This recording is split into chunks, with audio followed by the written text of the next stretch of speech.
Welcome, we are ready for a new posture assessment, this time for Stan. Stan complains that he has upper back and neck pain when he works for home, despite a good chair and a good setup. Welcome, I'm Olivier Girard, ergonomist, posture therapist, author of the Posture Manual and creator of the Posture Academy. As you can see on this picture, Stan has indeed good equipment. There are a few things that I'm so satisfied with, such as the wrist rest, which seems to be wooden wrist rest, not great for the pressure on the carpal tunnel, and mainly the fact that there are 3 screens, including a vertical one. Why I'm not a big fan of 3 screens is that it's much wider than your visual field, so it increases the neck rotations left-right. Why I'm not a big fan of the vertical screen is that the risk is that it ends up being higher than your line of sight and you do neck extension like this. We'll see this in one of the pictures. But per se, you see here that the setup is better than 90–95% of the setups we see out there. So we need to look for something else. And now, thanks to the 2 pictures that he gave me, I will be able to show you an animation. I hope it's not going to make you epileptic, but it's very interesting that we look one region after the other at what happens between the 2 pictures.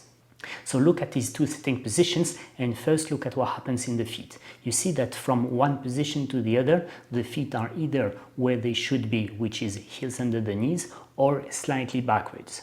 We then move to the thigh pelvis region, and then you see that we observe this sliding movement. When the heels are under the knees, i.e. where they should be, the pelvis is here. And then it goes pelvis back and somehow goes here. So it goes from here to here. I don't manage to do it well. And there is something to be discussed with clothing. Whenever you have a fabric which is a bit slippery, or a shape of your clothes which is also slippery, I'm thinking about skirts, for example, the risk is bigger that you slide in your chair. Also, depending on the fabric of the chair, it's going to be more on leather and even more on old leather. We keep moving upwards. What we see is that when the heels are pulled back, there's somehow this movement here, shoulders raised. But what's more important to me is that you observe that the shoulder blades are always against the backrest. I really don't manage to do well the movement. I don't know how it transitions between these 2 positions, but somehow it seems that there's a fixed point at shoulder blade level and that the rest is moving around it. And precisely as I was telling you earlier, you see that when he uses his mouse, I think he's looking at the screen on the right, you see the forehead moving up, i.e. a little bit of neck extension, which does create neck strain. And in the other picture, when he uses the keyboard, tack, you get the shoulders raised like this. Yeah? So basically what we see there is that below the pelvis, there's a problem that indicates that he seems to be sliding in his chair in some way. That's problem number 1. Problem number 2, the shoulder blades are always against the backrest, which has many impacts described in this video, including sliding in your chair, including forward head posture, massive source of neck strain. Third problem, we observe that when he types on the keyboard. 4th problem, we observe neck extension when he looks at one of the screens, I guess the one on the right, but not too sure. These 4 problems are potential sources of strain in this area, and therefore they need to be fixed. Now, understanding why Stan has the shoulders in the backrest is not 100% clear to me. There are tons of potential explanations for that, but the biggest one is habit.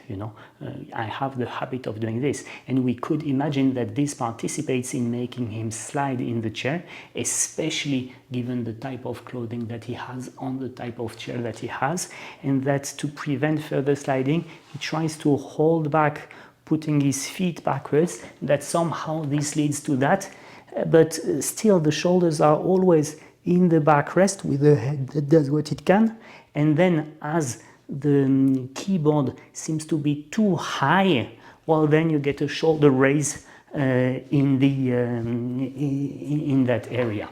And there I'd like to say, yeah, probably the desk is at the right height for the mouse, but when the keyboard is a mechanical keyboard that's so thick, you know, it's easily 2 centimeters above the height of the mouse, and therefore you get these 2 centimeters in your shoulder. So in this case, you should do one of two things. Either you adjust the height of your desk to the height that's necessary for the keyboard, and you see what happens with the mouse, or if you feel that the mouse is too low, well, you create some kind of, you know, thick support for resting the mouse on, so that it's level with the thick keyboard.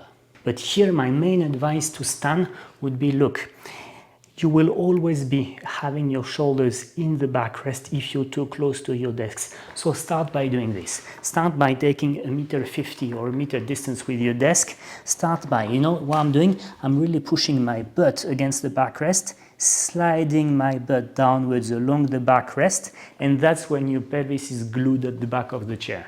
From there, you relax everything. You put your finger in your elbow, you do this, chook, and you go to so-called 90 degrees, i.e. forearms horizontal. In this position, you move forward and you stop when your fingers are right above your keyboard. And that is the distance that you should be having with respect to your desk. What I think is that Stan is now like this, and then there's a ton of consequences linked to this.